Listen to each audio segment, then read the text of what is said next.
If you're a lineman in charge of keeping the lights on, Grainger understands that you go to great lengths and sometimes heights to ensure the power is always flowing, which is why you can count on Grainger for professional-grade products and next-day delivery, so you have everything you need to get the job done. Call 1-800-GRAINGER, click Grainger.com, or just stop by. Grainger, for the ones who get it done.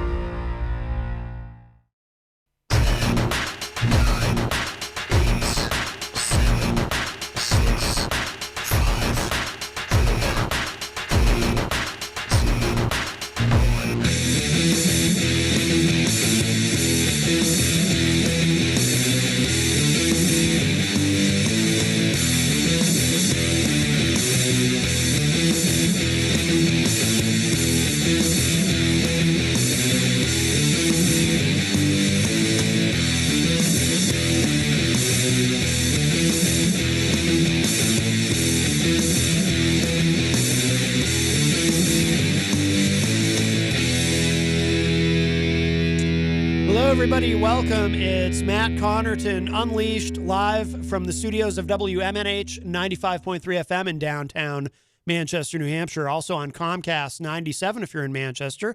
Streaming at WMNHradio.org and on the Facebook on the Matt Connarton Unleashed Facebook page. And today is Wednesday, June 10, 2020. And John Hopwood is here at the news desk. Hi, Matt. Hello. Just a quick explanation, because we have a guest who's going to be joining us via phone. Today's going to be a little bit of a different show in that, we had a death in the family, actually just a couple of hours ago. So I'm a little not totally with it. You know, I'm stoic, but I'm not going to, don't worry, I'm not going to break down crying in front of all of you, but I am a little down. So I'm going to kind of turn it over to John Hopwood. For once, I actually won't mind if he talks the entire time. Yeah, but now that you're putting it that way, I might now dry up. Now you're gonna clam up on me. You did say once when you needed me to do something. Oh, I know. All of a sudden, I just dried up. Yes. Didn't talk. Well, Professor Detmer, who is the author of Xenophobia, a book about the backlash against Howard Zinn's A People's History of the United States, said he's going to join us at 4:15 Eastern Time. Yes. He teaches in Indiana at Purdue East. Okay. Well, there is someone on the phone. This might be him already if he's early. Hi, welcome to Matt Connarton Unleashed. Who's this? Yeah, this is David Detmer. Oh, wonderful. You're early. Okay. Well, I will let... should I play this song in the background here? He's going to play Phil Locke's song in your honor. Yes. We'll play this in the background. This is Love Me, I'm a Liberal by Phil Ox. But except for some reason I don't hear anything. It's going to be one of those days, huh? Oh, there it is. Yep. Yes. Sounds like the live version. Oh, it is, yeah. Yeah, but we can play that in the background. It'll set the mood. But go ahead, John. Go ahead and, you can... Is it indeed in the background? Oh, it is, yes. Hear it? 10 degrees to the right of center. Yeah. Professor Detmer, didn't you why don't you introduce yourself to the audience here in Manchester, New Hampshire? So here then is a lesson. Hi, everyone. I'm David Detmer. I'm a professor of philosophy at Purdue University Northwest.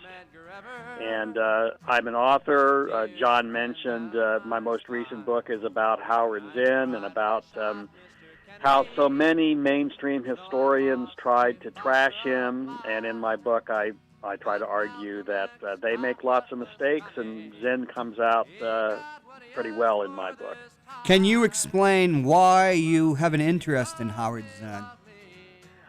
Well, I was a student of his as an undergraduate in Boston University back in the 1970s.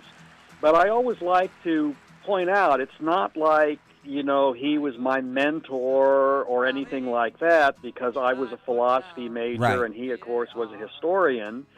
So I took a couple of classes from him, and I used to go talk to him during his office hours. He was a very nice man, and I learned a lot from him.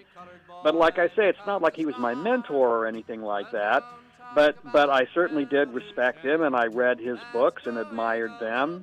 But then also, I became a professor at Purdue, and in 2013, it was revealed that the president of my university, Mitch Daniels, when he had been governor of Indiana, he had tried to ban the teaching of Howard Zinn's book, A People's History of the United States, from any public school in the state of Indiana. And so I kind of thought, hey, this is a former teacher of mine, and now it's the president of my university going after him. Maybe I ought to say something about it. And so originally I thought I would just write a short article, but as I researched it, it grew and grew and grew and turned into the book. Now, Dave, I was a political science major, and Professor Zinn taught in the political science department. And he actually was my mentor, my academic advisor, and I was sitting outside his office, which, Murray was on the other side. Murray Levin was also one of my, mentors there, and somebody I studied with. And I studied both of them at grad school, too, not just as an undergrad. And one day he hands to me the first copy of A People's History of the United States. It had just been published. How many copies of A People's History of the United States have been published in all over the world, Dave? Yeah, I don't know the actual figure. I know it's been translated into a number of languages. And, of course, Howard also revised it periodically over the years, up until his death in, I think, 2010, if I remember correctly. 2010, yeah. And as you probably know, there are sort of variants. There's a children's version, and I think there's kind of an illustrated version. And it's just such a remarkable publishing phenomenon, because the original print run was only 4,000 copies. It was. And it has sold well over 2.5 million copies now. And I remember reading that, I don't know if this is still true, but it was true as of just a few years ago, that every single year since it was published in 1980, it sold more than the year before. So just the accelerated rate of sales without any real advertising campaign behind it. So just word of mouth, teachers using it in their classes, things like that. And so it's just really been a tremendous phenomenon. Now, there's a reason for playing that song, who was a rival to Bob Dylan by the people that don't know Phil. I actually heard about Phil's end from William Kunstler, who, of course, we meet through Howard Zinn, the great civil rights lawyer. He defended Martin Luther King Jr., and he defended the Chicago 8 most famously. I remember that as a kid. It was about 69. Because I remember, let's forget May right at this point, but it's the best-selling book. But why would we put Love Me, I'm a Liberal? Because Howard Zinn was not a liberal, was he, Dave? No, he was not. And I think it really is an appropriate song. By the way, before I address your question, I just want to point out I'm a huge Phil Oakes fan. I actually saw him perform back in 1972 when I was 14. And the song Love Me, I'm a Liberal is very much a kind of left-wing critique of liberal cowardice, liberal hypocrisy, and it's very relevant to Howard Zinn in that the historians who have criticized him are not just right-wingers, although the right-wingers certainly did bash him. A whole lot of them were sort of moderate, 10 degrees to the left of center liberals who really, really went after him. And as I'm sure you know, that is a really big divide. People who are sort of mainstream liberals, mainstream Democratic Party types tend to be very resentful of the politics of someone like Howard Zinn. Arthur Schlesinger Jr. was huge even in my lifetime. You are apparently 10 years older than me, and Schlesinger would be of that liberal school at American, like The Age of Jackson, which is a very good book. And for its time, I read his trilogy, of on FDR, and he was the son of a historian. A.J. Jackson won him his Pulitzer Prize, where he equates Jackson with FDR, like an FDR Democrat, because to the liberal historian, history is about progress. And of course, he was Kennedy's, what would you call it, resident intellectual at the time. And tell us about that school of the liberal historian. Well, right. So it was sometimes called the consensus school, where they sort of tried to take the position that there weren't significant political divides in America. There was this consensus, and it's all about progress, the progress of liberal democracy, and so on. Now, the book you mentioned about Jackson, I recall that Howard Zinn, in a couple of his writings, talks about that. And he does say, that he read the book with pleasure. He thought it was a well-written, entertaining book and all of that. But he points out the omissions, how, for example, it says almost nothing about Jackson's very brutal Indian removal policies. And see, that I think also brings up a very important point, and that is the main problem with traditional historical scholarship is not so much getting things wrong, although of course, there are errors. Yes. It's much more an issue of omission and emphasis. When you're telling a story, like in history, you don't include everything. You're going to leave some things out, necessarily. Otherwise, you'd be, writing and talking forever. And so sometimes there's a kind of systematic pattern as to what is left out and what is emphasized. And so Schlesinger would be, a case in point where he's just leaving out of his account the Indian removal thing. Right. And one other point I want to make about Schlesinger. One thing I noticed when I was researching my book, all these critics who bash Howard Zinn, they would sometimes cite Schlesinger as a kind of, there's an example of how to do history right, where you're not this sort of biased propagandist like Howard Zinn. And one thing that I thought was so remarkable about that is when Schlesinger was this official advisor to JFK, he wrote memos urging JFK to lie, prior to the Bay of Pigs invasion. To say at a press conference, no, the U.S. isn't going to be involved in any kind of invasion of Cuba. And he even wrote a memo on the stationery of Office of the Historian, where he was talking about the kind of lies Kennedy might be able to tell at a press conference. It's amazing. And I thought, that's pretty ironic. Someone who is supposedly a historian, and he wants to be involved in the falsification of history as a government official. Yeah, and let's remember the fact that Schlesinger, who was my family, we always call him Schlesinger, I guess because there was the defense secretary. I'm growing up. Yeah. And of course, he won his second Pulitzer Prize in 1966 for 1,000 Days, which was a hagiography, this glowing account of JFK and the administration, 1,000 Days, which left much, much, much out. But that William Manchester, a Marine veteran, who was picked to be, a biographer of JFK in his lifetime, I think by JFK himself, who I remember JFK as a child, and they got along quite well. And then he was asked, because he wrote a book, but then he was asked by Jackie Kennedy to do the official biography of what happened, the death of a president.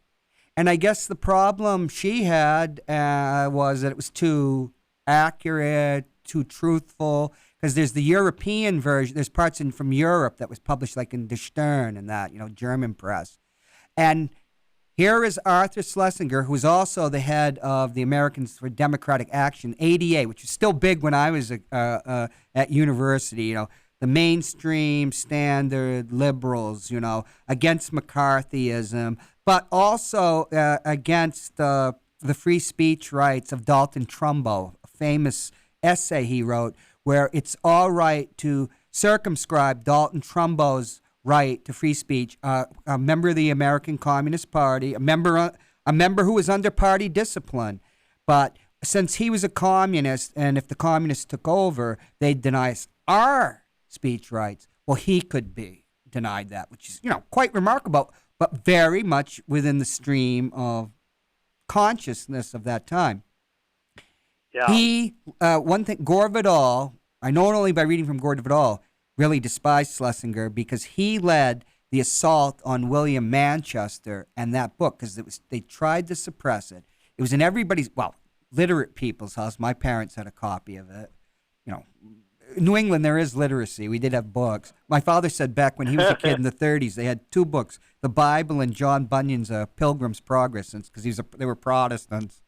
But what do you take on that type of, that Schlesinger, who was probably, wouldn't you say he was like the leading establishment historian, attacking William Manchester? He was certainly among them. I don't know if he was number one, but he was definitely not number one, near the top. But in the hierarchy of control or power, he had incredible power. Because of his celebrity and who he was. He was famous, and he went against Manchester. I think Manchester had a nervous breakdown because of it, because combat veteran. If you read Goodbye Darkness, a brilliant memoir that Manchester wrote, anybody that suffers like he did, a mortar shell comes in and blew his friend away. That's the only reason he's alive. He actually lived with bone shards of his friend inside his body. That, because you've suffered such a traumatic brain injury, sometimes your memory isn't there. His actual mental health, because of what wasn't recognized then as PTSD, was actually used at him to try run him down. It was quite amazing. And that was Arthur Schlesinger. And about the Age of Jackson, I reread it again. It is written, and you can see, it's like justifying FDR New Deal liberalism, and he actually uses the New Deal as a touchstone. As Jackson is the first Democrat, modern Democrat, expanding the franchise, he talks about Roger Taney being appointed the Chief Justice, and that Taney and the Taney Court of Jackson's time being revolutionary for the time in expanding democracy, in that they negated the Hamiltonian Webster ideal that a corporation, once a corporation, that charter is issued, it's eternal. Nothing can happen to it. This is before, of course, the slaughterhouse cases of the 14th Amendment, where they use the amendments to give equity to African-American freedmen. They just forget about that and extend citizenship to corporations. But he mentions Taney, as a liberalizer, revolutionizing the court. But he leaves something significant out about Roger Taney, Professor Detmer. Can you imagine what that is? No, I'm not sure I know what you're talking about there. Dred Scott. Taney wrote the opinion on Dred Scott, which was one of the most infamous Supreme Court decisions ever, where Dred Scott sued in a court of law that because his master had taken him into a free state, he was free. And generally there were all these customs that you might actually win. There's a word for it, I can't remember, where you manumission, where you went and you can become free. Where you release the slave. Right. And Cheney wrote that the Constitution never is not written in a way, does not intend African Americans to have citizenship rights. Since they have no citizenship rights, they have no standing in court, and thus threw that right out. And that was probably the watershed that brings on the what was known at the time after it was consummated, the War of the Rebellion. The United States used to call it the War of the Rebellion, our Civil War. But we're talking about a history that is kind of you know, cut here, cut there, edited like a movie script or anything to create a narrative arc that we're going to sell. And it's said when you study literature, the great classics like Homer or Virgil have to be translated again by a generation into their language.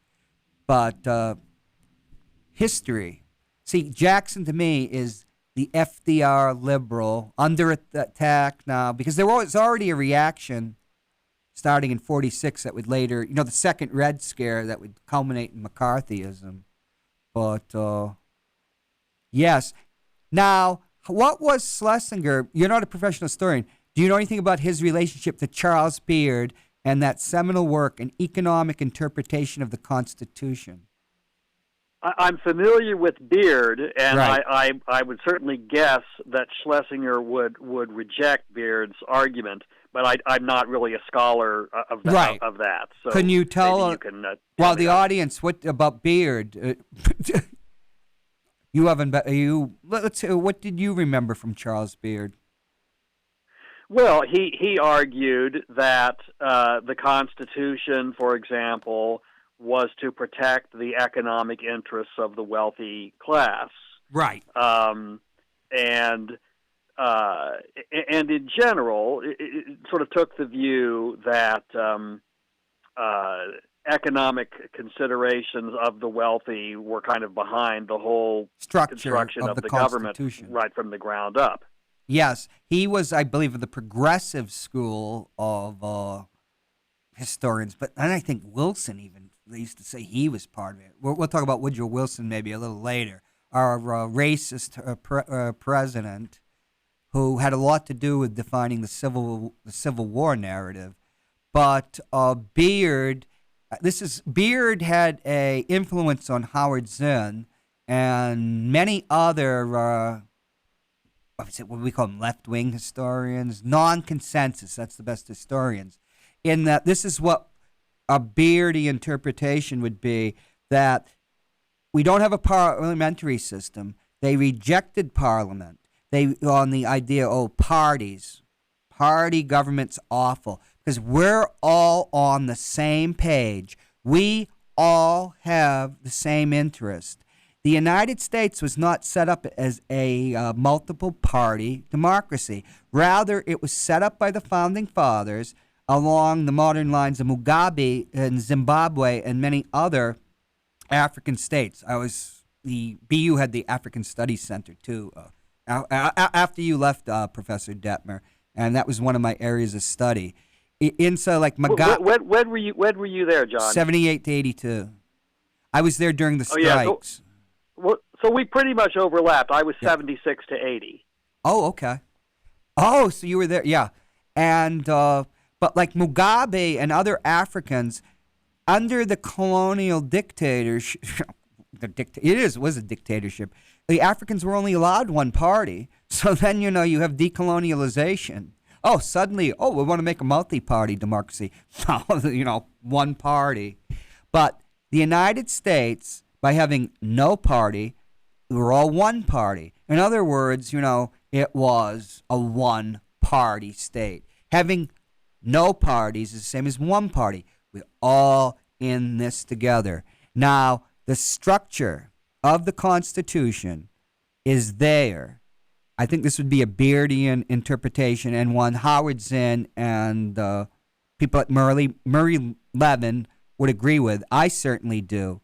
The construction of this government with the Senate the way it is, and also the apportionment of representatives in the House of Representatives was based on population, with a proviso, Dr. Detmer, I'm sure you know, that the southern states, for the purpose of apportionment, African chattel slaves were 3/5 of a person. They called that the Negro vote. Thomas Jefferson in the election of 1800, which was contested, it almost led to a coup, and there were 2 state militias in Washington, D.C., when the Electoral College met to make sure that Johnson did not pass the presidency on to Thomas Jefferson's cousin, who is John Marshall, who was his Secretary of State at the time. You know, you create a system where the South had a check on the North, which, you know, if we put it that way, which has a larger population. So it's equalized. There are always, you know, this checks and balances equalizing things, which by the time of the 1850s, culminating with Lincoln's win, the North, which spread out, you know, to Minnesota, greater New England, they called it, into California, overcame the Negro vote. That is, in the Congress, you know, the extra congressmen the South had because they owned slaves, and they'd overcome that. That major check with them to protect their interests it was threatened, and they seceded. And remember, in 1832, Jackson threatened Calhoun, as vice president, with raising an army and going into South Carolina if they dared secede over the tariff of abominations. Now you have the system we have with the Senate. People would argue, like Beard, that it has been constructed to keep a plutocracy, a small ruling class, you know, of then, in the South, agrarian feudal elites, which were similar to the Cavaliers of the English Civil War, and in the North, you know, was a mercantile class then, like the shippers, like John Hancock and them. It was a different economy in the North. To keep the balances, but to keep an elite, a patriarchy, because a patriarchy, the patrician class of Rome. Ancient Rome was one of the big influences on the people that wrote the Constitution. So you have a structure which most white men, only men could vote, but most white men didn't have the vote until the age of Jackson extended it, because you had to have there were property qualifications. Women didn't have the vote. Native Americans were not Americans until 1923 or 4. They were foreign countries. African Americans, of course, had nothing really. They did have some standing in court to sue against certain treatment, but that was done away with. So when I was studying with Howard, but I had already read Charles Beard, the idea of the Constitution as a structure for a small elite to control the country, that was one of the, I'd say, you know, that was one of the realities of his histories, one of the ones of my consciousness, because I was brought up with my father giving me like Charles Beard in the book. And in the 1960s, there was the revolution of both civil rights and against the war. But Dr. Detmer, do you remember the Church Commission? Oh, absolutely. That investigated the crimes of the FBI and the CIA. And of what I have argued on this show with Matt, who's younger than me, but I always think that you're not that younger, but decades you are. And decades. I always think he's older than he is. But I said to Matt, I think one of the things about Donald Trump was a Democrat of his times, and some of this deep state, what would you call it, trope he uses comes right out of the times of the 60s, and right out of time with the Frank Church, the Church Committee, the Senate hearings into the abuses of the CIA, the FBI, in the command of President Johnson, President Kennedy, and President Nixon. What did they call it? The secret government. I think that's actually in the Church report. It was definitely in the reporting of the times. So here it is. He's born in 46, dodged the draft, and once again, you know, actually got rated 4F. He's exposed to that, where there's this great revulsion against the establishment. There is this brilliant metaphor. One of the best books I've ever read about contemporary history is Norman Mailer. It's called Chicago and Miami and the Siege of Chicago, where I think for Esquire he went and covered both the conventions, and his reportage of the Chicago convention, which I remember being televised, where the police violence against the protesters is amazing. And the metaphor he used is watching outside, his hotel window, because even, he was a tough guy, but he's afraid to get down with the cops rioting, with the smell of tear gas permeating the Hilton Hotel because it got into the HVAC system. And he said, watching the spine of the modern Democratic Party, the fusion between liberals and what Eisenhower called the congressional military-industrial complex, although Ike left the congressional part out. One of his speechwriters said, leave that part out. But the metaphor of watching the spine of this fusion between liberal FDR America as what would it be? The personification is in Hubert Humphrey, one of the great actual liberals of all time, and the military-industrial complex just tearing apart because after Truman, the imperial presidency continued and the roots of the military-industrial complex was laid. Weren't historians like Arthur Schlesinger pro-war, pro-Vietnam War? Well, yes, absolutely. Well, actually, that's a little bit complicated. Yes, like many. As I recall, later on, we have to draw a distinction between a kind of principled objection to the war and a kind of cost-benefit objection to the war. So later on, as the war became unpopular and the U.S. wasn't winning it, et cetera, I think he came to view the war as a mistake, but he never had any principled objection to it. It's not like he thought, it's an illegal war. It's a war to prevent the people from having self-determination. It's a war fight to communism. prop up a U.S. puppet dictator. No, he never had anything like that. He wrote about it, how while the war was going on, how desperately important it was for the U.S. to win the war, and all that. Schlesinger was of the school that communism had to be defeated. He bought into the domino theory that if Vietnam fell, then all the Southeast Asian nations would fail, like Thailand, which never did, and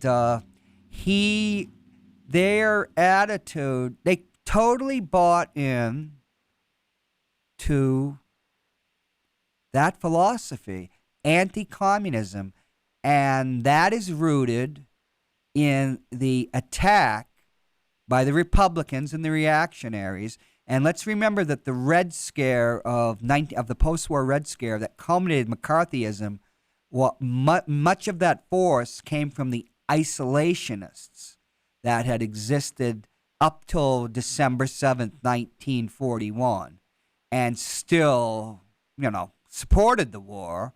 But after the war, they went back to a certain fervor about their type of America, which did not include the New Deal or Truman's Fair Deal. And it's a rather to know all that history. Now, help me out a little here. I'm getting lost in all the minutia. I'm walking through the woods. I can remember details and stuff of everything. Oh, yeah, we're talking about a history. Truman won an improbable victory in 1948. Tom Dewey was thought to be a clinch for the presidency. He faced the rebellion of the FDR left part of the new wing under former Vice President Henry Wallace in the Progressive Party, because Truman was not expected to win that election.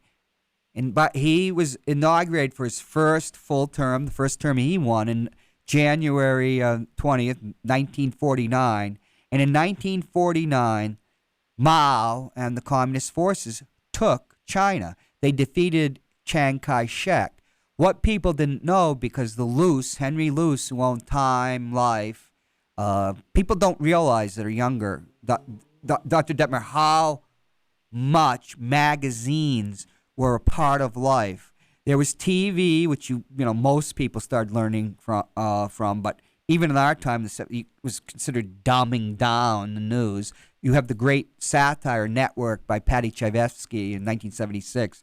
Then you had the newspapers, but then at the end of a week, you'd get something like the Saturday Review. I remember they had an article about John Silber in the Saturday Review, because the Teachers and the Tyrant. I remember the title. Teachers and the Tyrant. But they took a week to digest the news and write about it, rather just, in the trenches, the tactics. And then you'd have the monthlies that would come out. I don't remember if Harper's was a monthly or Atlantic, because my father got, Harper's, the Atlantic. But it was a different, where the news was digested and people had a longer time to deal with things. But Harry Truman was accused of losing China by the Republicans.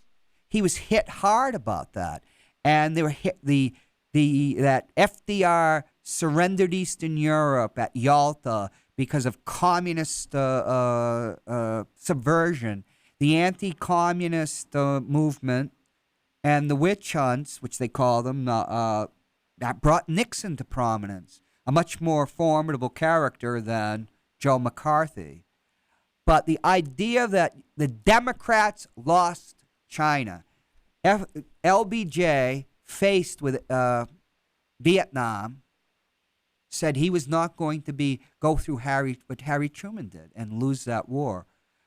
Why don't you, in one of the videos I had on my show, was Professor Zinn on a show that Mike Dukakis used to have before he was on PBS in Boston, before he became governor in 1974. It's called The Advocates. And Howard Zinn, it was about it was like a mock trial where, remember, Hatfield and others would put the Cooper Church Amendment and stuff to defund the war. I saw that in the news so many times as a kid. And, of course, it would always fail.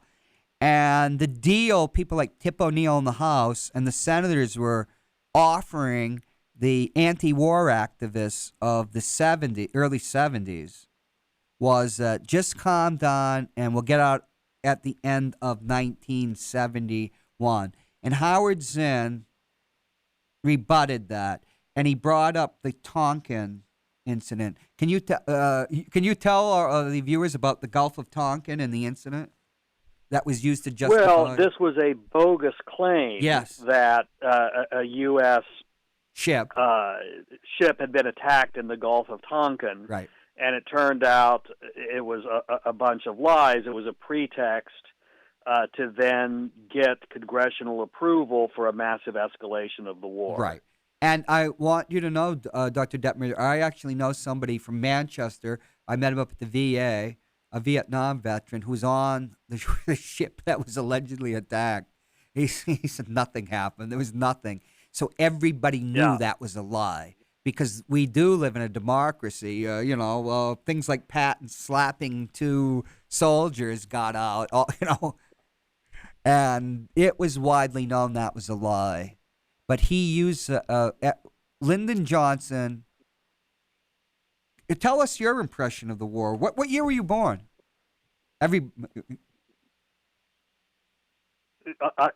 My thoughts on the Vietnam War, you're asking? Well, I'm wondering, when you were born? I was born in 1959. So I was born in 1958. Oh. I'm just a year older than you. Yeah, I had to take a year off. Yeah. I didn't have any money. I got interested in the Vietnam War at a very young age. Because it was tough. And in fact, when the Pentagon Papers were released, I read the 5-volume version that Chomsky was involved with. Was Howard involved in that too? I was almost thinking it was he was involved in that too in the book version. Yeah, Ellsberg. So my perspective on the Vietnam War was that It was illegal. we first have of all. to respect a people's right to self-determination. And so the Vietnam War was essentially a war against that. At the Geneva Convention, this is all in the Pentagon Papers, Right. which I read as a child. There had been an agreement at the Geneva Convention that there would be a ceasefire and an election to unify the Vietnam. North and South, which had been separated just arbitrarily for a brief period of time. And the U.S. determined, their intelligence showed that Ho Chi Minh was going to win the election. That wasn't the result they wanted. So the war was to prevent that. And so there's a kind of technical sense in which you could say, well, the U.S. was defending South Vietnam against North Vietnam, but that's really misleading because that just means that's only true if what you mean by South Vietnam is the South Vietnamese government, but that was a puppet government established by the U.S. So one of the things that I find really remarkable about our country is, on the one hand, in one respect, it's very free and open, and that has to do with the access to information. So here you have Daniel Ellsberg leaking this secret history of the Vietnam War, which was created, created for the Pentagon. And the courts upheld that newspapers had the right to publish that and so on. So that's the good part. The bad part is it doesn't seem to penetrate popular consciousness at all. The Pentagon Papers established that the whole government story about the Vietnam War was a lie. It was a cover story. But the cover story is pretty much what you still hear today. So, like, for example, did you see that movie that came out a couple of years ago? What was it called? Was it called The Post? That one with Tom Hanks and... yeah, go ahead. No. This is the first time you didn't see that. It was a movie about the publication of the Pentagon Papers. Oh, it made Catherine Graham, the great hero, where it was the New York Times that went with the New York Times. No, I didn't want to say it because I can't really watch history movies because I know all the details. See, I'm trying to... Sure. Yeah, you're right. The Times did, but the Post did as well. Oh, yeah. But in any case, here's what really made me mad about the film. I mean, it was well acted and all that. Well, Meryl Streep. From a standpoint of an entertaining story, it was fine. But the history, there was a problem with it. They did emphasize the idea that the government had lied about Vietnam, and the Pentagon Papers showed that. But really, the only thing they talked about in detail was the idea that the Pentagon Papers said that there was really no chance of the U.S. winning the war. So the idea was, well, no president wanted to end the war because they didn't want to be the one responsible for having lost it. They wanted to keep it going until the next president was going. And so the whole implication was, that was the lie, as if we would have won the war, it would have been just fine. Oh, that's insane. So there wasn't anything about this whole business about how, well, it was a war to prevent the people from having self-determination. It was a war fought because we were reneging on an agreement at the Geneva Convention. It was a war that was against international law. It was a war fought because we couldn't accept the idea that the wrong person was going to win. None of that really came out. Right. I just want to give the people a background, and that Vietnam was part of French Indochina, was part of the French Empire. You could speak French in Hanoi or Saigon. It was a part of the empire, and in 1941, because France capitulated to Hitler in June of 1940 in a spectacular collapse, and then Marshal Pétain or as I would call him as a kid, Pétain, and in my neighborhood they have the French generals of World War I. They named streets after them. It was a French-speaking neighborhood, Quebecois. But Marshal Pétain created the collaborationist government, Vichy France. And there was a great deal of tension because the French troops did not want to go over with the Allies. You know, de Gaulle was not that popular, and people barely knew him. In Syria, they actually fought the Allies. They fought the Allies a bit in North Africa. And so technically, French Indochina, which would be Cambodia too, and Laos, were under the Vichy French. But the Japanese seized it when they started, the massive expansion that took Indonesia from the Dutch and threatened Australia. That was part of the beginning of World War II in the Pacific. So, in 1945, they're defeated. What do we do with French Indochina? Well, we give it back to the French, which Franklin Roosevelt, who died and never got his number one, he never got to write his history, so Churchill did, and Churchill lied many times to make himself the one who made the critical decisions. And FDR was committed to anti-colonialism as his philosophy. The only two major arguments he ever had with Churchill, one of them was over Gandhi and neo-colonialism, and because of India was part of the British Empire, and it was very soft because it was a colonial possession, and there were very few British troops there. So they had a fight over that. The United States wanted, because the United States went in with bases. We had a lot of air bases there, said that we're going to guarantee the independence. And self-determination was part of Franklin Delano's post-war platform. It was Roosevelt that was behind the United Nations, and he never lived to. It's like Lincoln; they never got to be in the post-war era. But so France is giving back the Vietnamese, is giving back Vietnam. They had retaken Algeria, and the Algerian War, which was genocide, started on VE Day 1945 because they'd already gotten it back. And a demonstration in Algiers by Arabs for democracy, independence, self-determination, part of the propaganda that the Allies gave so that they didn't go over to the Germans, was suppressed by French artillery and planes, and the massacre of people that led to a long civil war that with 1/9 of the Arab population dying in Algeria before they won their independence. So the French have Algeria, but they also have Vietnam, and there's a man named Ho Chi Minh who took George Washington as his hero and who had expected the United States to support him in making an independent nation. And there in the Pentagon Papers, Yeah. there are a number of letters that he wrote to the United States Yeah. asking for support, and he was very inspired by the United States Declaration of Independence and quoted it and so forth.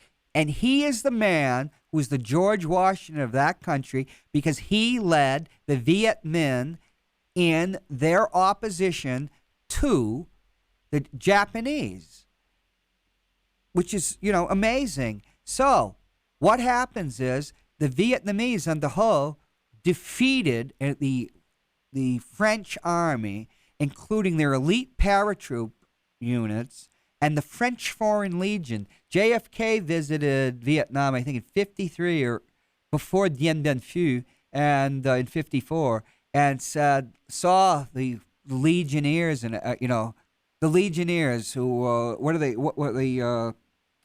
There's a name for them. It's escaping me right now.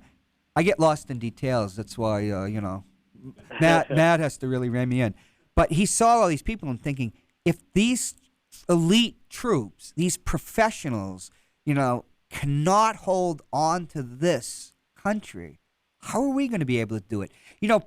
There were French conscripts. The famous French actor Alain Delon was drafted and sent to Vietnam and wound up in. He had funny stories about it, but it culminates in the French colonial control over Vietnam, ends at Dien Bien Phu during a siege, where the French are reduced. And the French asked Eisenhower for air power.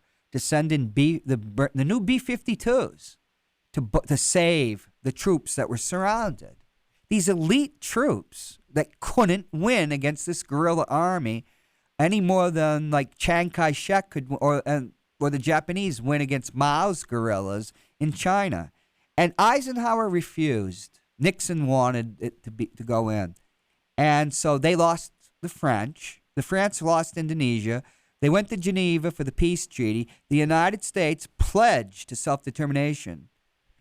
The country was divided temporarily, right? And then there was supposed to be a unifying election. And then you learn from Howard Zinn, that it wasn't the Ho Chi Minh that didn't want the election. It was the United States that abrogated it. Put in, what was his name, Tu? No, Tu was the guy. Well, first Diem, it was Diem. Diem, a Catholic in a nation that had few Catholics but were privileged because of the French. French were Catholics. By the way, if I could just cut it and make one point with regard to Diem, and this is a callback to Phil Oakes at the beginning of this. Phil Oakes had a very early song about Vietnam. I mean, it came out in like 1962 or 1963, and one of the lines was, "We're fighting to keep Vietnam free for good old democracy." Oh, I always thought, democracy. That's ruled by one family. Sorry, go ahead. Yeah, I see Diem. Some people I've heard pronounce it Ziem because the D, our transliteration. So Diem, D-I-E-M. He was virtually the dictator of Vietnam. You can read Graham Greene, The Quiet American, a great novel about American interference there. And what happened to Diem in November of 1963, just shortly before the assassination of JFK, it might have been in October, that led Vice President Lyndon Johnson. He was assassinated himself. Right. And Lyndon Johnson said, when he became president, or it could have been even when he was vice president, because there were other assassinations carried out under Kennedy, weren't there, Professor Detmer? Trujillo. I'm sure there were. Yeah. They tried to assassinate Castro. Right. Yeah, there certainly where this came out in the Church Committee report that you alluded to earlier. Right, and the LBJ reportedly said we were running a goddamn murder incorporated. And my friend Mac, who was a African American born in 1923 in Cape Fear County, North Carolina, into legal peonage, Dr. Detmer. He was born as the son of a sharecropper. He was a very intelligent man, and he got to go to segregated teaching college for colored people. So he's going to become a teacher. But the war comes around, and R.J. Reynolds says to his father, "We want him back on the farm," because cigarettes are big business, and they had a contract to make cigarettes for the troops. So they went down to the African-American, or at the time colored, lawyer, because communities like that were segregated had their own lawyers, doctors, even hospitals. Colored people need not come into the white hospital, right? And I'll never forget what Mac told me, because he said the lawyer told the father and Mac, if I had to choose between fighting Adolf Hitler or fighting R.J. Reynolds, I would fight Hitler. So he enlisted in the army. He had a unique career, and he wound up in the communications department at the White House. And he told me he brought a cable to JFK, to the Oval Office, that said Castro had been assassinated. A flash cable. Of course, it wasn't true, but he had many great stories. In fact, I'm in one of Roger Stone's books, where Stone accuses LBJ of killing Kennedy, because I used to tell him some of the stories. Yes, I knew Roger Stone. But what do we murdered our own dictator, and then there was a succession of military generals more incompetent than each other that took over in Vietnam. You had the Buddhists, who had a Buddhist population. We had, as a kid, Life magazine, and a Buddhist monk pouring petrol over himself, gasoline, and setting himself on fire. I mean, we were defending a regime that was utterly corrupt, And I worked on a Time Life series of books when I was at BU at a small Boston publisher that were doing it freelance. I was shocked. By the time the United States ratcheted up in either 63 or 64, with the big build-up coming in 65, 93% of all of Vietnam, South Vietnam, aside from the city of Saigon, Hue, and Da Nang, where, there was big populations of military troops, 93% of Vietnam was under the control of the Viet Minh. At the time, they called that the Viet Cong. In fact, we were there to stop the people from self-determination, weren't we, Professor Detmer? Absolutely. That's exactly what it was about. By the way, I was in Vietnam last October for a conference. I gave a paper at a conference there. It was in Ho Chi Minh City, the former Saigon. And on a day off, I went to some touristy sites, and one of the ones I went to was the War Remnants Museum. Their big museum about the war, which of course they call the American War. They don't call it the Vietnam War, obviously. They call it the American War.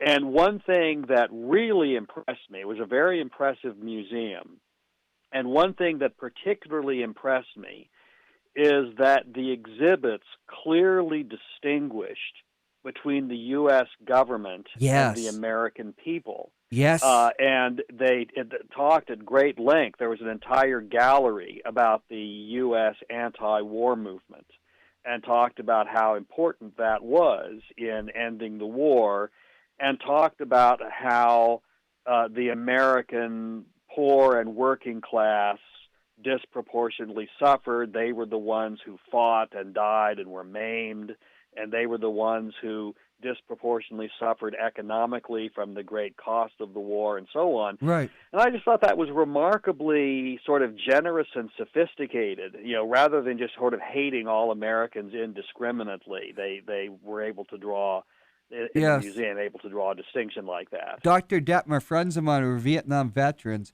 one of the most healing things that they can undergo is to go back to Vietnam. And what they tell me is the Vietnamese have great nobility of soul, a great nobility of heart, because they consider the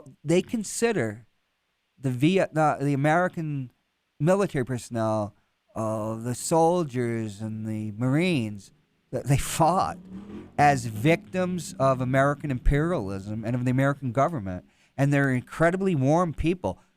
It's such a healing thing for the vets to go, but it's very difficult to make that decision to go because of the horrors that they were exposed to. And among the Vietnam vets that I go, I've been in group therapy, which is a privilege. I was like one of the only non-combat vets, like when the group I was in. You can tell when they were in Vietnam, because if they don't hate Lyndon Johnson, then they hate Nixon, But we want to get on to civil rights, but we have Howard Zinn wants to break through the propaganda of this consensus history that sells the war, that sells a racist society or whatever, and he was intimately involved with the Vietnam resistance, and then we'll go to what he was involved with before that. Was he not? Absolutely, yeah. He is someone who certainly he gave speeches about the Vietnam War at the Boston Common. There's a very famous speech he gave. I'm sure you've seen the documentary video. You Can't Be Neutral on a Moving Train. Same title as his memoir, and it has some footage of him speaking at the Boston Garden. So he gave talks. He participated in rallies in civil disobedience. He, at one point, made a trip to Vietnam to take the release some American servicemen and bring them back. In '68. So yeah, he was very, very active. The thing about Howard was, people don't know, he was a bombardier on a B-17, a flying fortress. One of the events of his life that really affected him, because he was a tremendous critic against the bombing of North Vietnam, which most reasonable people would consider a war crime, and the bombing of civilians before it was legitimated by the victors of World War II was considered a war crime. Robert Lowell, the great poet, and others refused military service because of the brutality and the war crime that they considered the bombing of civilian populations, strategic bombing, not tactical bombing of military units, but of destroying, killing civilians, particularly working class civilians, that would just sap the strength of the country. It didn't do it. It didn't do it in Nazi Germany, and it didn't do it in Vietnam, where we dropped more bombs. But in I think it's April 1945, I used to talk to Howard about two veterans. And my brother was an Air Force veteran. We used to talk about he was stationed at DIS, which was DISS, a base in England. But in April 1945, the war is over. There are in a French town. There are German troops. They're not Nazis. They're German troops waiting to surrender for the right time. And they had just been introduced napalm. Now, maybe it came from old Curtis LeMay himself, because they'd used napalm. I don't think they'd used napalm yet in Japan. They just used the incendiary bombs, which killed in one raid on Tokyo far more people than the bomb on Hiroshima. And those were civilian lives lost, men, women, children, which anybody... Can I make a comment about that? that? Go ahead. Have you seen the film The Fog of War? I have tried to. I actually know. There's another person I know, Errol Morris. Yeah, I've been watching it, but it's hard to take. I've it seen is that. hard to take. I was just going to quote one part of it that made a big impression on me, is that McNamara referred to the very event you're talking about, and he said it so bluntly. This is close to word for word as I remember it. He said something like, Tokyo is a wooden city. We decided to set it on fire. We decided to burn to death 200,000 Japanese men, women, and children. Civilians. And I thought, that's really quite a remarkable thing. There are different ways of defining terrorism, but usually the central element is you're deliberately attacking non-combatants for a political purpose. I mean, that's why people were so horrified by 9/11, for example. Yes. And, here it is. You've got this high government official. As you know, he later was defense secretary during the Vietnam War. And he's saying, oh, yeah, we deliberately decided to burn to death civilians, men, women, and children, as a war tactic. Well, talking about McNamara, I met Daniel Ellsberg once again through Howard Zinn during the strike, by the way. Remember when, I don't know if you went to the rally with Ellsberg, and I actually organized that one. And Ellsberg was a former Marine, worked for the Rand Corporation, a Republican. He taught at Harvard. I didn't realize he was an expert on the use of nuclear weapons, and there is a Ellsberg paradox. Knew Henry Kissinger very well, who once again made his reputation dealing with the logic and strategy of nuclear war.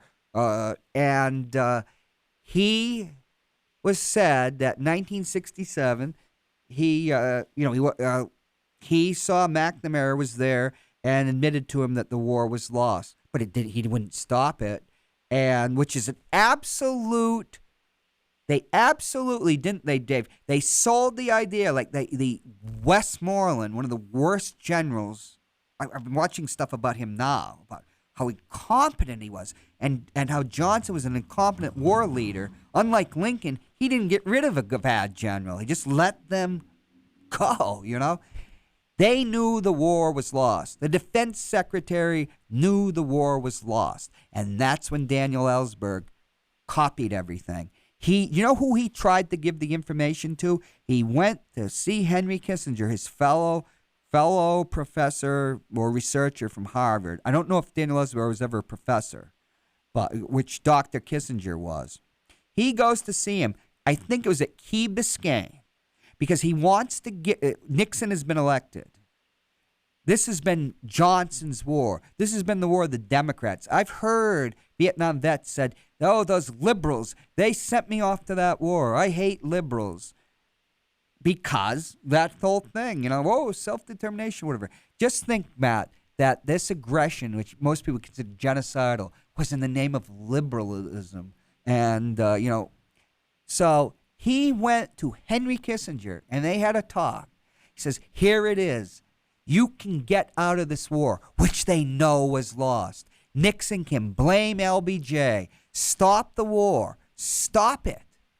And you take the credit. And he said Kissinger was different. Suddenly he's the advisor to the president-elect. And he says he never got to see Nixon. The closest he got to Nixon was Nixon and B.B. Rebozo, his financially shady pal, going by in golf carts. That's when he went to people that he was opposed to. A Howard Zinn, who was already a well-known activist by going to Hanoi to release those two pilots. And Noam Chomsky, who was a friend, a professor of linguistics at Harvard, they were one of a group of groups that had copies of it to hide it in case one group got arrested, the other group would have copies. And the New York Times and the Washington Post, the New York Times went first. Then they get sued to stop. So then the Washington Post does the next one. Then they get sued.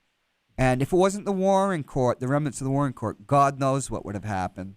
But getting back to Howard, they ordered his unit, they loaded it with napalm, and they bombed the town and killed the Germans and civilians. The French to this day are very bitter about a lot of the bombing that was done in Normandy and after Normandy in the war.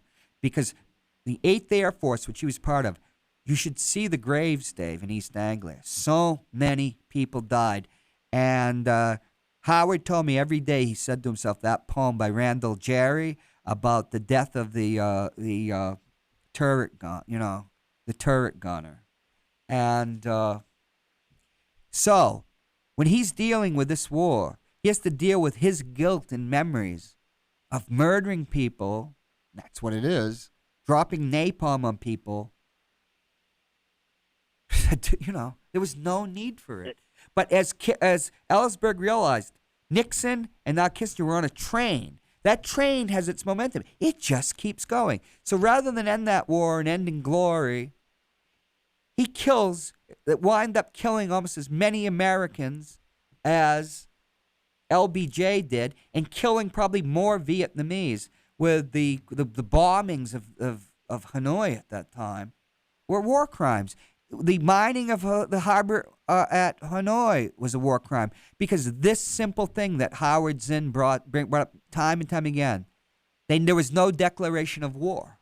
It was an unconstitutional, illegal war. And, Trump was actually part of that generation. Oh, no, you go ahead. I was just going to say, going back to the napalm thing, and this also goes to the issue of a war crime. You mentioned Chomsky. You're probably familiar with the famous book Manufacturing Consent. Oh, yeah. And all his in books. the revised edition, in the foreword to that, they give an example. I don't have it in front of me, so I'm not going to be able to cite the statistics precisely. But they give a good example of a systematic pattern of omission in reporting. Yes. And so it was a study that was done. They looked at, I think, the New York Times, the Washington Post, the Boston Globe, the L.A. Times, papers like that. And they looked at every single article during the Vietnam War that mentioned napalm or Agent Orange. And it was, I don't know, like 11,000 or something, some huge number of articles. And exactly three out of like 11,000, mentioned that this was chemical warfare. And one of them pointed out that that's contrary to international law. Well, they dropped. So it's got this thing where they're not lying. It's just they're not talking about they're not talking about a very relevant truth. Dave, they're using an objective history. Oh, they dropped the bomb, as Howard says. One of his Vietnam era appearances. They're dropping anti-personnel devices that explode. Yep. And what do they call it? Freshettes or something? It'd be the equivalent of a bomb that went out with nails or something on civilian populations. Men, children, women. They have the famous picture of that young Vietnamese girl naked in agonized pain, naked because it had burned her clothes off. Napalm is a form of like jellied gasoline, you could think of it, that stuck to the flesh. It was a war crime. They were committing war crimes. War crimes. It's just amazing that after Nuremberg in the United States, talking about the Nuremberg principles and everything, to end the war was considered broadly genocide. We could talk a lot about that because you could go into 1967. There's a book published about who's the great mathematician? You're a philosopher. The great Bertrand Russell, the Russell Commission against the crime of silence, that they'd been remaining silent. So many GIs were coming back and say, we're free fire zones. That means we're killing every man, woman, and child. Because folks, if you are thinking about going in the military, that's what you're going to do. You're going to kill men, women, and children. Audie Murphy went through it in World War II. You kill men, women, and children. And the guys never get over killing the kids because, like my brother, I have pictures of him in Liberia. You're 13, you're an adult. You're a young soldier. You're a soldier, whatever. But, yeah, and so Howard, the objectivity of history and reporting was kind of offensive to him on that front. But much before that, the young historian Howard Zinn went to teach at Spelman College, a woman's college for Negroes, which was the polite term at the time, which people like Malcolm X and Elijah Muhammad, who was head of Nation of Islam, the so-called Negroes. I'll never forget that because Howard had us read the autobiography of Malcolm X, whereas in high school we had read Black Like Me, where isn't it terrible that a guy that pretends he's black gets treated this way, rather than a black person getting treated this way. And, I never had thought about stuff like that. But he's teaching his African-American women students and in a school that's actually funded by the Rockefeller family, who had a great commitment to funding, the United Negro College Fund. Because the GOP, the Republican Party, was supposed to be the party of Negroes. My friend Mac was a Republican to the end of his life, which always his daughter, his son-in-law, me. It's like, how can you do it, Mac?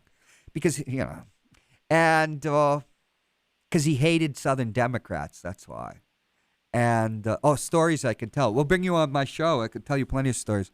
But he's at Spelman College. One of his students is a future Pulitzer Prize winner, Alice Walker, who loved Howard, adored him. And tell us about that experience. Howard Zinn starts to teach young African-American women about history at Spelman College. Sure. So that was his first major academic job. He had his PhD from Columbia University, and they hired him at Spelman College to be the chairman, I think, as I recall, of the history department. And you're right, he had a number actually of prominent students. You mentioned Alice Walker. There's also Marion Wright Edelman is another one.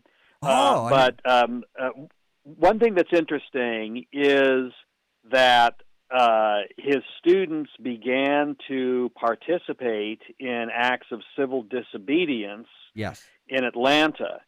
And a lot of people take it as, Howard Zinn sort of led them to do that. But he always insisted that that's not so. Yes. That they did it, and he merely supported them. He was their advisor. But they did a lot of interesting things. One of my favorite things that they did is at the start, the public library in Atlanta didn't allow blacks. It was completely segregated? So his young students would go in and request a book, and I thought this was a nice touch. It would often be a philosophical book on freedom. It would be something like John Stuart Mill's On Liberty or something like that. And they'd be, ushered out, no, get out of here. But very quickly, they then, they did allow African Americans into the library, and then similarly, they would do things like do sit-ins at segregated lunch counters. Right. And this appeared to be very effective. A lot of these these restaurants changed their policies, got rid of segregation. But the president of Spelman College, I want to say his name was Manley, if I remember correctly, didn't approve of that. You know, he was African American, Right. but he was much more conservative. Didn't like the idea of the students being involved in civil disobedience. Alice Walker And says so at one they were point, raised Howard to be ladies. Zinn was abruptly fired, Yeah. and no explanation was given. So Howard asked, what's the grounds for termination? And Manley said, it's not my policy to have to give any grounds. So, he was fired, but he then landed on his feet and got the job at Boston University. Where he became very well known. I went to BU. I only applied to BU. I wanted to be here with Howard Zinn. He was so well known in this Boston area. I didn't realize until I moved to California he was famous throughout the United States. I'm sure the people's history had a lot to do with it. And if you can tell me, like, I get towards quarter of, we got to talk about the people's history as a teaching aid. But, Alice Walker says we were supposed to be ladies, to the black bourgeoisie. Let's remember Atlanta, where my father lived. I went there in the 70s to visit him, was the home of Dr. Martin Luther King Sr. and Dr. Martin Luther King Jr., who were members of what we call the black bourgeoisie. William Kunstler had a funny story. He told us that he was at a march down south with Martin. He had the right to call him Martin. I don't know why I am. Dr. King. And they wanted him to pose with cotton because there were cotton workers. And he didn't really want to do that. And I guess, I don't even know if there's no picture because they probably got rid of it. And he said, here's Martin in his, shark skin suit. He's never had to work in his life because he was born into this family and they were preachers. And that is a very significant thing in the African American community where so little is offered. It's almost like medieval times, Dave, where, if you didn't get the fortune, you went to Oxford or Cambridge for an education to become a divine, to become a priest. That's what Jude the Obscure, he never does get there. And so that was a major thing, like Adam Clayton Powell Jr. and his father. They're major pillars of the community. You're not allowed anything else. That was one of the things. But then you think about the moral suasion they had. Because in any southern town, like a white southerner told me, born into grueling poverty in Sunflower County, Mississippi, the hierarchy in any southern town is, number one, the Baptist preacher. Number two is the high school football coach. And the sheriff or the mayor might be next. Depends, right? So you have Martin and Bill Kunstler. So it's funny to him because you're associating like he's there to help sharecroppers and everything, but he's a remarkable man because I think about him every day. Like when I was at the rally yesterday, he certainly died for me. I believe that. But Howard said that he was faced by teaching these young African American women the consensus history by people like Arthur Schlesinger, where they're arguing whether, Jackson was a liberal and over the Second Bank of the United States, and whether Whig philosophy, this stuff. And he said this had nothing to do with their lives as being led. But the interesting thing about people saying that he, he was a Pied Piper for somebody like Alice Walker was, we see that even in my town. We don't talk about my town here for certain reasons, retaliatory, but we can't get into that. Is the idea that a white person mentoring like a young black person, and Howard, I'd want you to talk about SNCC, the Student Nonviolent Coordinating Committee, that a white person being a mentor to a black person is they're controlling them. They're an agent controlling blacks, and blacks have no agency at all. When I came back here after 32 years, I could not believe an argument like that was being made. It's like you might as well be Montgomery, Alabama in 1954. They can't think for themselves. They can't do this themselves, which is such a lie. And we heard that always about Dr. King. Can you tell us about the Student Non-Violent Coordinating Committee? Well, they were a very important civil rights organization in the South, African American organization, mostly young people. Right. And Medgar Evers was involved with them. Who's in the song, got killed. He was assassinated. Yeah. And Howard Zinn participated in some of their activities, and he wrote a book about it.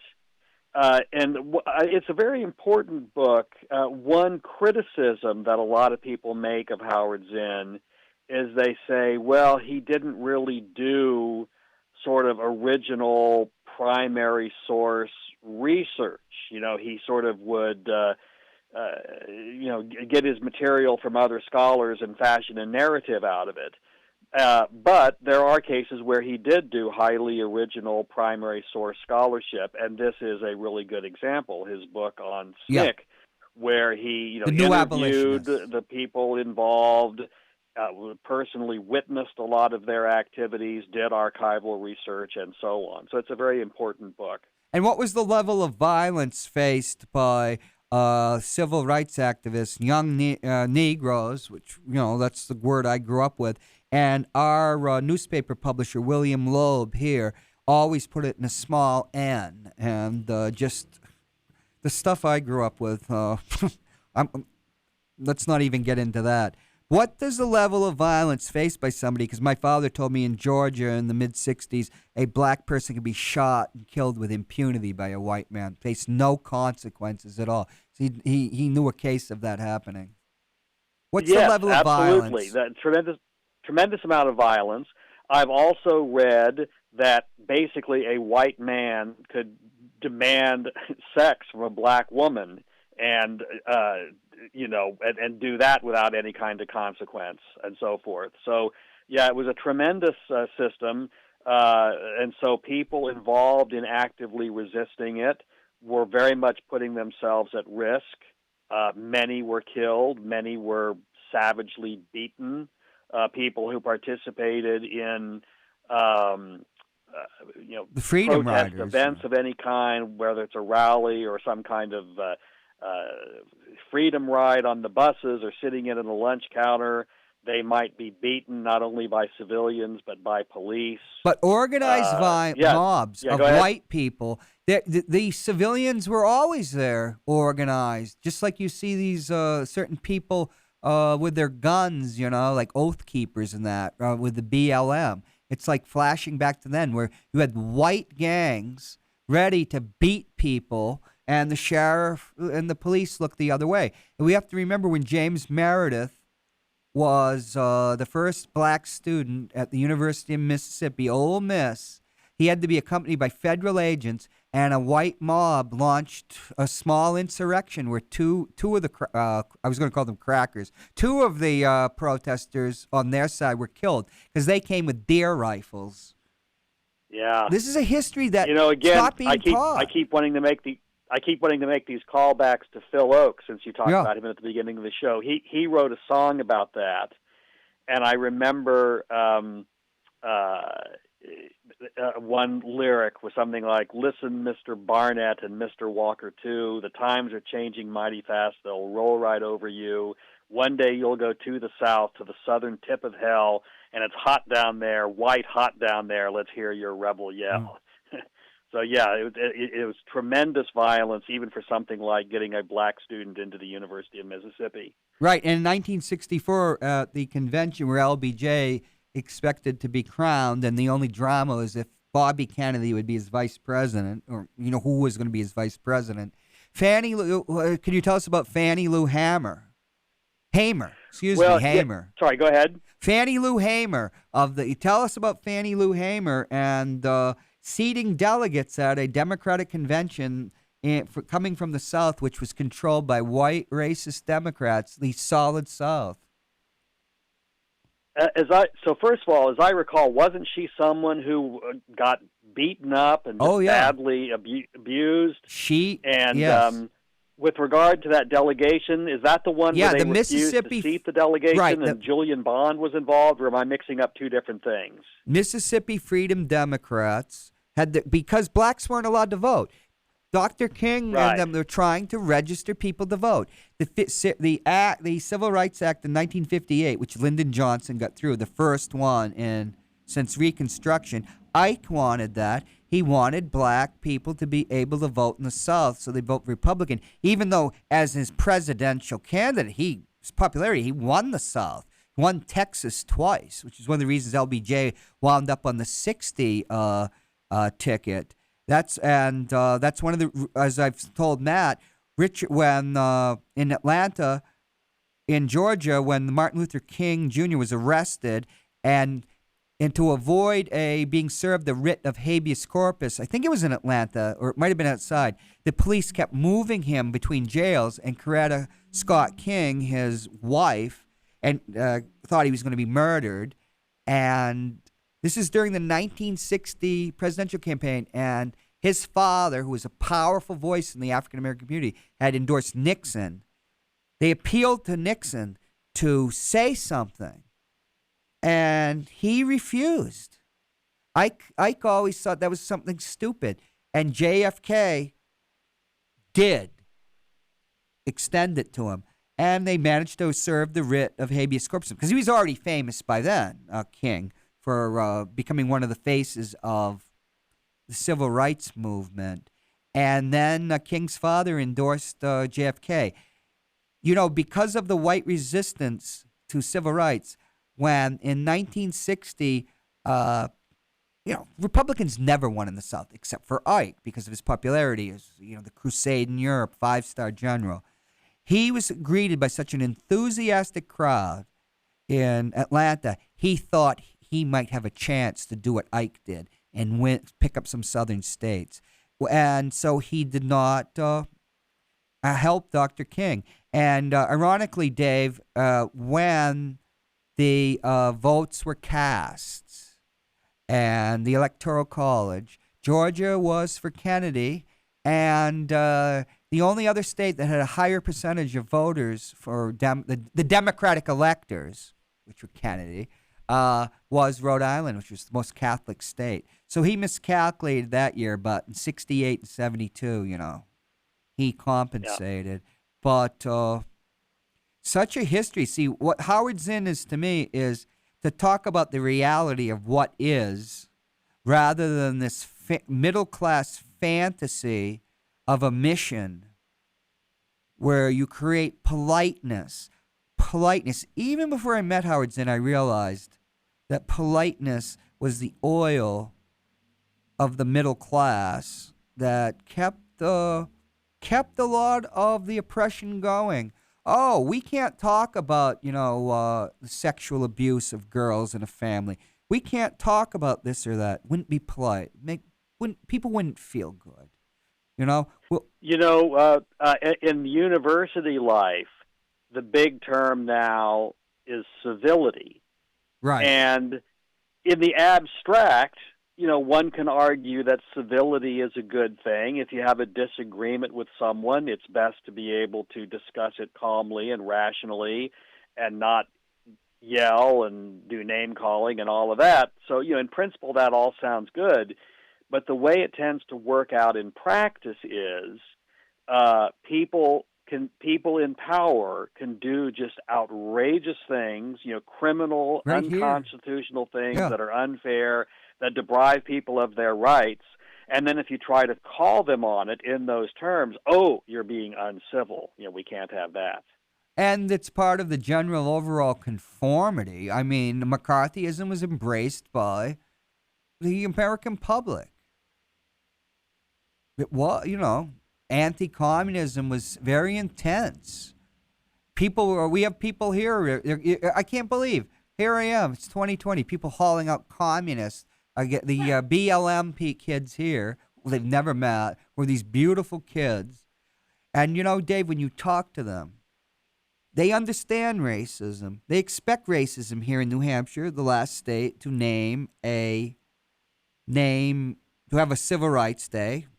Last state in what happened, the development after the federal Martin Luther King holiday. We're the last ones to have a civil rights day, which is amazing when you think about places like Arizona, Barry Goldwater's home, and the last one to name it after Martin Luther King because they wouldn't. And all the articles of the period say, "Oh, contrarian New Hampshire, independent New Hampshire." No, it's racist New Hampshire, racist. This state here, which never has confronted its racism, and which has this outlandish role in picking the president, which I consider the Iowa caucuses, New Hampshire primary, two of the most least ethnically diverse, two of the most white states. I consider that they're the gatekeepers is a form of racist gerrymandering. There's no doubt in my mind about that or why, because I keep asking myself why and is the New Hampshire primary still exist? It serves a function, but it's impolite to ask about that. I've never really understood. I mean, if we're going to have this system where the primaries are all spread out, where you just do, one or a few states at a time, why is it always the same states that get to go first? You would think it would rotate or something. The Democratic Party because, and Republicans people tend to drop out if they don't do well in Iowa and New Hampshire. So Iowa and New Hampshire, these two very unrepresentative states, end up Joe playing Biden an inordinately large role in determining who the president's going to be. Yes, it's a structural thing, and I think that's part of the thing that Beard and Howard Zinn and their histories are so important about. Be impolite and ask, why does something like this exist? Dave, it's just not, the skill of our Secretary of State, Bill Gardner, jockeying with everybody. Because this could be stripped right out in a second by the DNC or the RNC. It could be stopped just like that.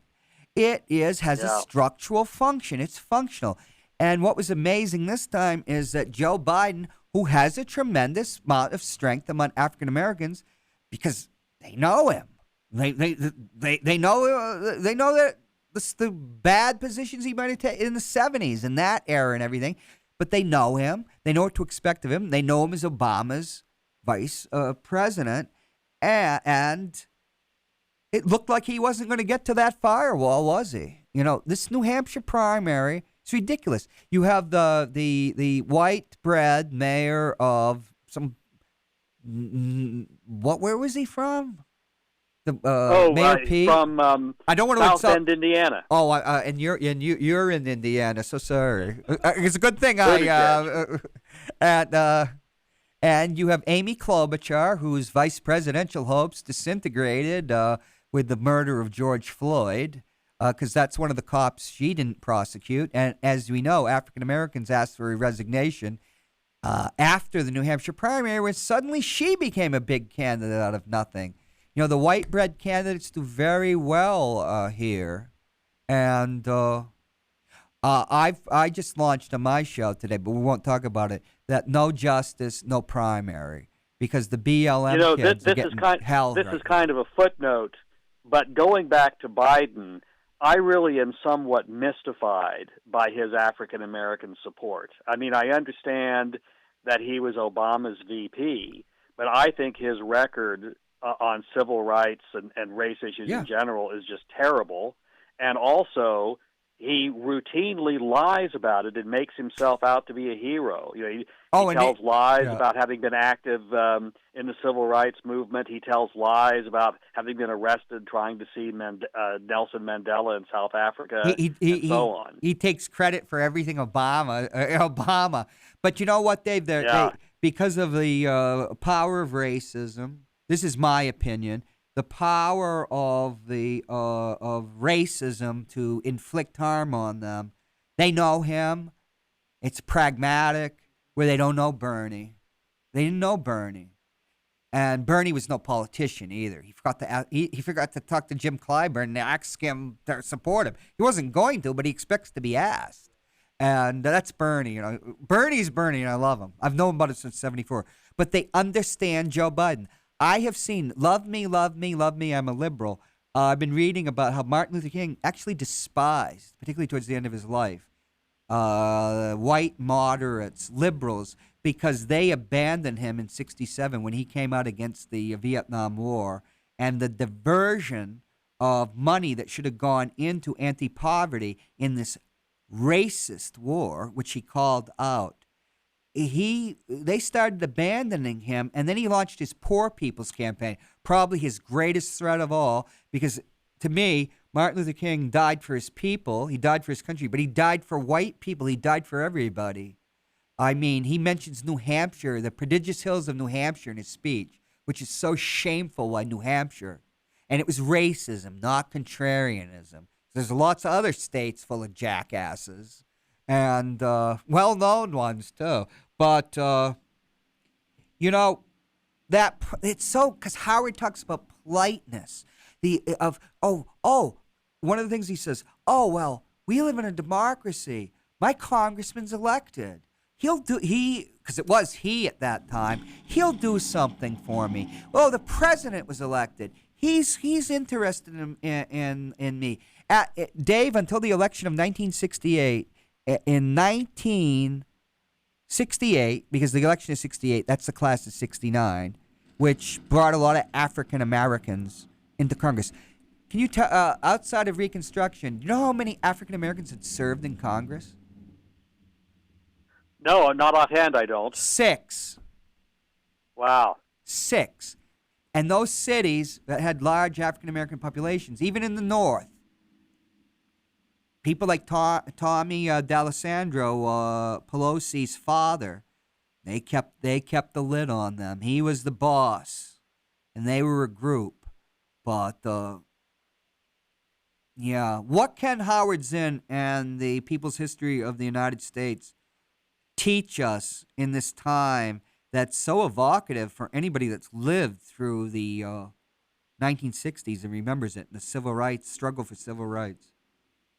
Well, I think the main thing they can learn is that significant social change for the better has to come from below, not from above. The people on the top, they're going to look out for the interests of the people on the top, and they're only going to enact changes when it is demanded from below. So you see it, for example, I mean, this is kind of a trivial example, but it illustrates the point. The reversal by the NFL on the players taking a knee during the national anthem. How, they had said they weren't going to tolerate that. They weren't going to allow that. And now, in the wake of George Floyd's murder and all of these protests and the Black Lives Matter movement, they've completely reversed course and, in fact, even apologized and said we should have, listened more to our African American players. And we should have been more sensitive to this issue, and so on. And you can think of examples of this but all Dave, day long. Colin might be getting a job. Obama, when he ran for president, he was against same-sex marriage. He said it was contrary to his religion. Yes, he was. And then when the poll numbers started changing, he said his views were evolving, like he's a real deep thinker and is really thinking about the issue. So when the poll numbers showed it was good politics for him to reverse positions, he reversed positions. And that's really how it works. So don't count on politicians. You have to force their hand by making a demand from below. Our friend Dave Colapinto, who's no stranger to Matt and this radio show, told me, I was down at the National Whistleblower Center, before the 2012 election, that the gays, because, there's all the NGOs, the non-government organizations and lobbyists down there, and everybody knows each other. They said flat out in 2011, if you keep to that position, not one single dime. Because I remember, it's like, is that what it took to get to him? Is that what it took to get to him? And yes, it is often that simple, because Julius Caesar said pecuniary power equals political power 2,000 years ago. And I was talking to the young kids last night. They said they talked to the congressman's office. They talked to the senators. They're not getting anything back. They're not getting support.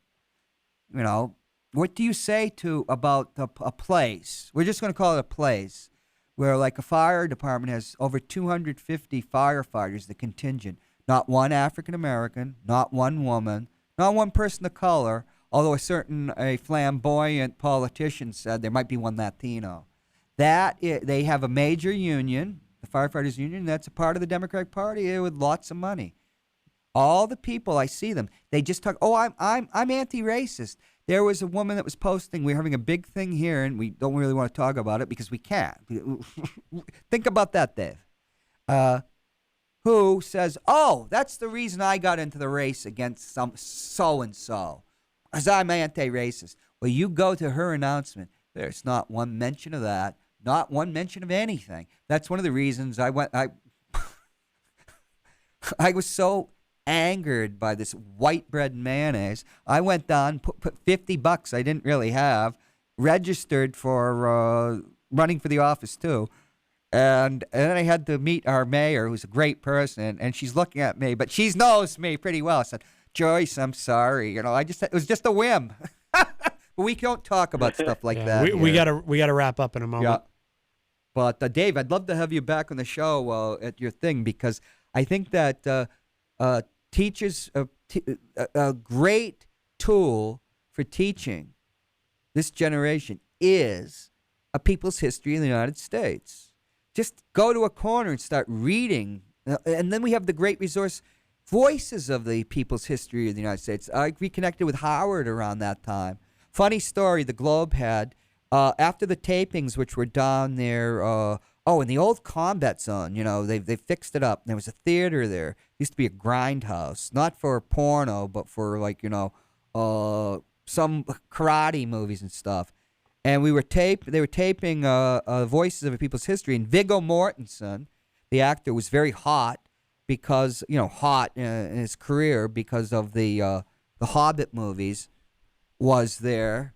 And so Viggo and Howard go out to get a donut, the Dunkin' Donuts, and a woman says, Howard Zinn, can I have your autograph? And Viggo Mortensen, the Hollywood star, just ignored. And like the Globe said, that's Boston, because Howard was a star. Because of his morality and his honesty. I'll just say, do you have any final remarks, Professor Detmer? No, not really. I mean, we are, as you said, we are living in really amazing times, and it's going to be interesting to see how it all plays out, and it's an opportunity for everybody to make a contribution toward a better world. I'm just amazed, and I think Matt is too, but he's not as old as I am, to see a cop take a knee. That's a revolution. See what's going on in Minneapolis. That's a revolution. So Dr. King didn't die in vain. People that were murdered, civil rights martyrs, like in Philadelphia, Mississippi, they didn't die in vain. But we have to honor them. We have to honor them because it's amazing. That's the progress. I'm shocked at some of the stuff seen. I never thought. See a cop kneeling down. Hey, I want you on my show because I want to talk about Louis Althoza. I'm mispronouncing his name because my French, even though I grew up with it, it's worse than even my English. And we could talk about the revolutionary events of 1968 and what they meant. That would be something good. I know you're a philosopher, so Althoza, which I'm mispronouncing. How do you pronounce? Do you know French? I do, but my pronunciation is not very good, so you're doing fine. To me, it was Schlesinger, not Schlesinger. Okay, thank you so much, and thank you, Matt, for this time. Yes, because absolutely. We can overcome. We actually can. All right, Professor. Well, thank you so much. Thank you. Take care. Take care. Bye-bye. All right, very nice, John. Thank you. I'm a little out of sorts today, a tough day, so this kind of worked out. And good luck to you. You kind of guest hosted for me. I appreciate it. I didn't do too bad a job. You could see me though, chomping at the bit, wanting to go with all the little tidbits I know. Yes. Which drives you crazy because you'll ask me a question. Cassell told me, he says, geez, it's like you're giving a legal brief. Right. It starts going in here. No, But, you did well. Yeah. And we'll finish out with that. I'm gonna play that Phil Oakes song to close out. And I'm sure I'll be back in the saddle tomorrow. As they say. But And we can overcome any of this. Absolutely. And it's up to us to do it because people have shown it's possible to overcome this. Absolutely. All right. And if you missed any part of today's show, it'll be up in just a little bit at WMNHradio.org. And don't forget to visit our sponsor, the Hop Knot, in the Brady Sullivan Plaza at 1000 Elm Street. And we'll, because you guys were talking about it, this Talking Vietnam Blues by Phil Oakes. okay. We'll close with that. Thanks, everybody.